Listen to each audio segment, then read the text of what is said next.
Hey guys, thank you for tuning into Rules for Rebels. Today we're going to be talking about drop shipping. Today we're going to be looking at one person's 2-week long drop shipping experience. Now, in fairness, 2 weeks isn't really long enough to give a project to see if it's going to work or not. So, I don't think this is necessarily representative of every drop shipping experience.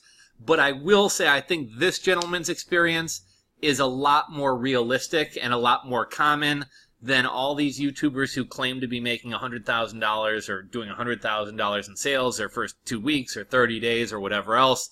And so this actually comes to us from Reddit. This comes from the subreddit DropShip, where people talk about drop shipping. And this gentleman tried eBay drop shipping, or tried drop shipping on eBay for a couple weeks, shares his experience. Now, before we get into this, I wanted to say a couple things. So first off, as with most things in life, you get out of something what you put into it. If you go to the gym and you run on a treadmill for 3 minutes and you take some Instagram photos and you do one set on the bench and then you go home and you half-ass it at the gym, you're going to get half-assed results. If you put in a half-ass effort at your job, you're probably not going to get promotions.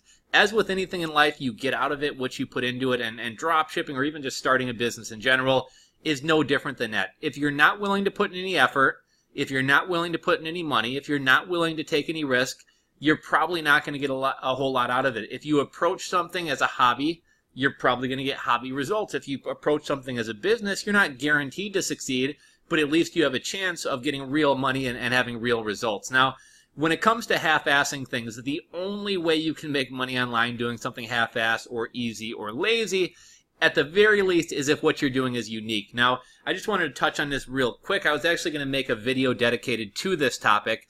But basically, there was a guy, I wish I could find his name, actually, let me see if I can find it. Okay, so I paused the video real quick to find this, but basically this guy had an idea for kind of a gimmick, and this is kind of his thing. He's rolled out a number of these sites, but it's called milliondollarhomepage.com. If you guys want to check it out, if I'm not mistaken, it's sold out at this point. But what this guy's idea was, is he said, I'm going to make a homepage and charge people, I think it was $1 a piece, and I'm going to have 1 million ads or slots running on this page. So 1 million spots at $1 a piece. He made $1 million off creating this stupid website that's nothing more than everybody paying $1 for one of these little spots. Now, this is really it's kind of a clever idea, I'll give him that, but it's really kind of a lazy business, kind of an easy thing to do. I had a similar idea for something a while back. I never wound up moving forward with it. If any of you guys want to run with it, more power to you. The idea was going to be called OnlineSwearJar.com. Now, anybody who, if you're not familiar with the idea of swear jars, it's basically like when you were a kid, maybe like if you said a cuss word or did something bad or whatever, your mom would make you put a quarter or $1 into the jar.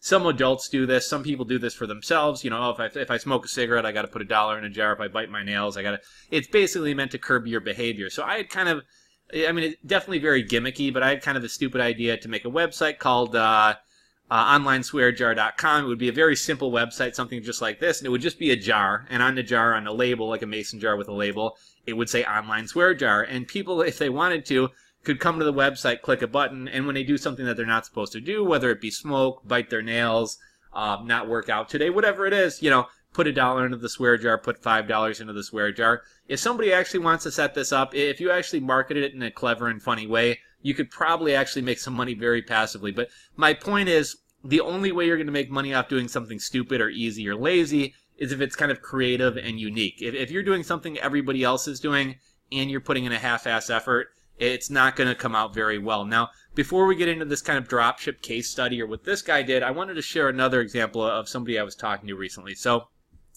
I was talking to somebody who wanted to start a dropshipping business, and initially I think they had some tie-in to like a food distribution company. And initially their idea was, okay, I want to start a dropshipping company and I want to sell like gourmet foods, unique foods that are hard to find. And I was like, that's actually really smart. I remember my folks were living in Charleston, South Carolina for like the past 5 years. A lot of New Yorkers, a lot of Italians from the East Coast live down there, but they have no Italian delis. So everyone's always complaining like, oh, I can't get my deli meats. I can't get my sausages. I can't get pasta sauces. I can't get all these like Italian products that I used to get at the Italian deli back home. And me and my folks had toyed around with the idea of maybe opening up an Italian deli down there, but there definitely is a market for foods that are hard to find or foods that you can't get in your area. I've talked before about how on Amazon I was selling 12 packs of root beer, diet root beer, and cream soda for like $32 a piece. Why, I have no idea. All I can assume is that people in some rural areas, maybe, or maybe certain states they don't distribute to, maybe in a rural area, maybe they don't carry it at your store. But for whatever reason, people are willing to pay $32 for a 12 case of soda that I think I bought for like $1.19. Where was I going with this? So anyhow, this guy had the idea for the gourmet food shop, and then he said, I decided not to go with it because it seemed like it would be a lot of work. Like there wasn't a way to automate it, and it seemed like it was going to be a lot of work. So I decided I'm going to do AliExpress dropshipping instead. You guys know how I feel about AliExpress dropshipping. I'm not against dropshipping as a whole. Dropshipping is simply a fulfillment method. I was doing dropship years and years and years ago. I was doing dropshipping before dropshipping was a thing. I was doing dropshipping before people had courses on it. I kind of started, I was selling beanbag toss games, and it just kind of occurred to me, I was like, what other type of stuff could I sell that go along with beanbag toss games? So I started looking into different like tailgating supplies and, like washers and those ladder ring games. Those were pretty popular. It wasn't something that I personally made. So I found a supplier for it, and I was like, okay, I'll put these on my site for a higher price.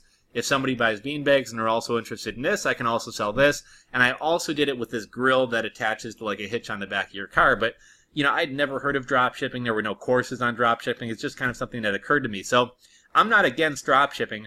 I'm against this half-ass AliExpress, DHGate, Walmart dropshipping because it's not a real business. I mean, it can't be scaled. You have no control over it. If you're looking to squeeze out $50, $100 a month, and that's what you want to do to make some money to roll into something else, fine, more power to you. But don't think you're actually starting a real, long-lasting, actual business doing some half-ass thing like this. Anyhow, this guy initially had a really creative, really cool idea that I think could actually be turned into a real business. And because it seemed like it was a little bit of work, he decides he's going to do the AliExpress dropshipping thing instead. And I just thought that was really kind of disappointing. It's almost like I'm going to sail around the world. Like that's a pretty cool, like not very many people do it, like a really cool task. Oh, but there's a lot of logistics involved, and it's kind of dangerous, and there's a lot of risk involved, and it probably costs a lot of money, and it would take a long time, and it would be a lot of effort. So, I'm just going to push a boat across a neighborhood swimming pool instead. Like, you go from one thing that's really kind of cool to this kind of half-assed thing just because it's easy. So, point being, you get out of things what you put into it. If you treat something like a hobby, it's going to be a hobby. So anyhow, let's get into this. My experience and thoughts on dropshipping with eBay. First 2 weeks. Now again, completely anecdotal. This is one person's experience. Maybe he's bad at dropshipping. Maybe he's bad at eBay. Maybe he picked bad products. Maybe he didn't give it long enough. I'm not saying this is representative of everybody's experience, but again, I think it is more common than the people making huge money.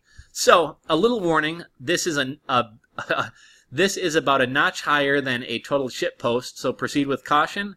Just a little more than 2 weeks ago, I learned what dropshipping was. After watching a couple videos on YouTube about dropshipping, I figured that eBay dropshipping was the route I would go since it's basically free to start. Now, most people would advise you against doing eBay and Amazon dropshipping because of the long shipping times, and eBay and Amazon are going to be a lot stricter than having like your own Shopify site where you set the terms. But that, we'll continue on. So I actually sold something the first day. Pretty good, right? I posted for $3 profit margin. My first instinct was that I was just going to have to repeat the same success 10 times a day for an easy $2.10 a week. So $3 per profit per unit, sell 10 units per day. That's $30 per day. $30 per day times 7 days in a week gives him his $2.10. Granted, not a lot of money, but for work that took me basically no time to do, I was happy with the idea of it. I posted my max number of listings to hit my monthly sell limit, $800, with about 15 listings averaging about $50 an item in a span of 3 days. I knew some of the postings had cheaper prices than me, but since I was considering this all an experiment and proof of concept, I decided to just let it ride and see what happened. We'll fast forward to today. Since the first sale, so he made one sale day one for $3. In the next 2 weeks, he didn't have any sales. Well, fast forward to today. Since the first sale, I have sold exactly one other item, which also happens to be the same item I sold on the first day. So he sold the same product 2 times. Over the course of 2 weeks, he's made $3 2 times for a total of $6. Most of my listings got anywhere between 20 to 50 views, which actually isn't terrible for a new eBay account. With one item I sold twice, breaking over 100 views. I decided today to list all of my items and take to delist all of my items and take a hiatus on eBay dropshipping for now. Here is a list of my thoughts on eBay dropshipping. Number one, it's very competitive and maybe too competitive for beginners. So the one advantage of eBay is you're getting all that organic eBay traffic. You don't have to get a payment processor. You don't have to set up a website. The downside is you're competing with all the other people selling on eBay. Number two, as long as people are willing to wait over 2 weeks for deliveries from China, it's impossible to exist in the same space as insanely cheap Chinese sellers. So here's what he's talking about. Find like a small cheap item. Maybe it's a phone charger, maybe it's a phone case, maybe it's a paracord bracelet, like some little tchotchke type item. If you look at the Chinese sellers, they're going to be selling these things for like 99 cents with free shipping, $1.99 with free shipping. Now, if you're in the US like me, anything with a tracking number and anything short of slapping a stamp on a package, I think first class shipping, even at like 1 ounce, is going to be what, like $2.63 or something like that. So these Chinese sellers are selling you a product with free shipping for less money than you could even ship the product for. So how can you compete with that? Well, the one way that you can compete with that is if you order these products in bulk, and even this is kind of getting saturated and harder to do, but if you order products in bulk, the one edge you have over a Chinese shipper is, okay, I can have this item to you within 3 or 4 days. If you order it from China, maybe you get it a little bit cheaper, but it's going to take you 30 days to get it, 45 days to get it, 60 days to get it. So if you are drop shipping from China, not only are you selling the item for more money than one of the Chinese sellers can sell it for, you also don't have a faster shipping time. So really, like, what do you have to bring to the table? A lot of people wonder why this is or how this is that these Chinese guys can ship things so cheap. From my understanding, I forget whether it's ePacket or China Post, but from what I've heard and from the research I've done, the Chinese government subsidizes shipping costs for these sellers. So if I'm not mistaken, or at least from my understanding, these guys can ship for free. So how are you going to compete with somebody who doesn't have to pay for shipping when your shipping cost alone costs more than the product that you're even selling? Number three, YouTubers who promote eBay dropshipping videos are probably not doing as well as they want you to think. I definitely know that's true. There's one particular YouTuber, actually two YouTubers who kind of do a lot of stuff together, and they put out a $1,200 or $1,500 dropshipping course. We're promoting it through webinars a couple weeks ago. I would be willing to bet that these guys have never made more than $500 dropshipping, if even that.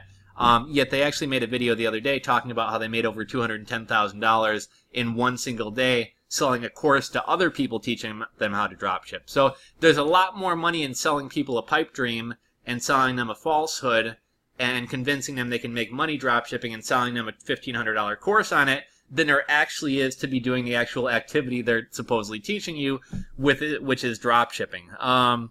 Number four, my guess is any success to eBay dropshipping comes through bulk listings, which takes a long time to get due to selling limits. If you have any questions or comments, feel free to share. So I do know a couple of people who are successfully dropshipping on eBay. They tend to be pretty technically knowledgeable people who write their own custom scripts or build their own apps to auto list a bunch of stuff.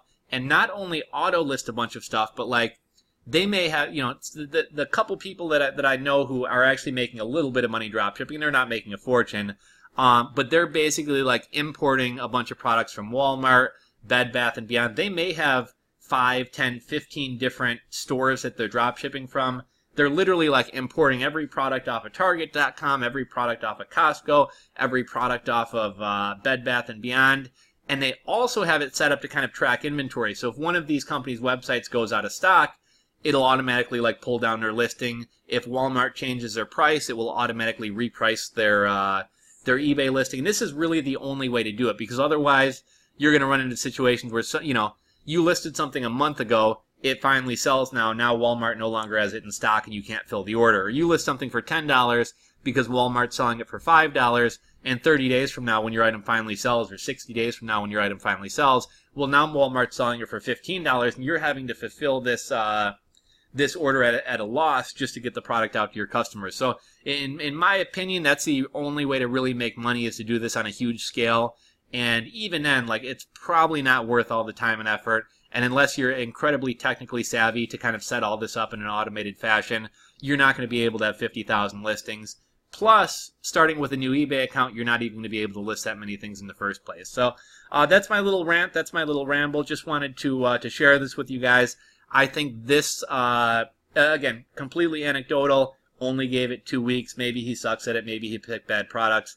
But I think this is a lot more representative of most people's experience drop shipping than all these YouTubers who are selling everyone pipe dreams about how they're selling $100,000 worth of stuff drop shipping their first month. So let me know what you guys think. Let me know your thoughts on this. Drop it in the comment section below. If you enjoyed the video, give it a thumbs up. If you're not subscribed, hit that subscribe button below. Catch you guys on the next video.